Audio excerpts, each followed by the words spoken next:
अरे भैया, डब्लू चाचा की बेटी यही तालाब में डूब के मरी थी ने? हाँ, इसी तालाब में डूब के मरी थी।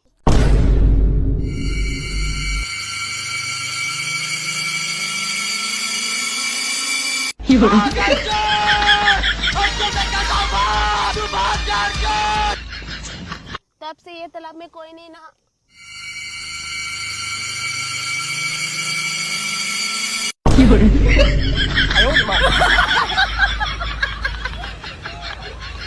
रुको जरा। भैया, लगता है वो लड़की की आत्मा ही बोल रही थी। सही बोली, वो लड़की का आत्मा ही बोल रही थी।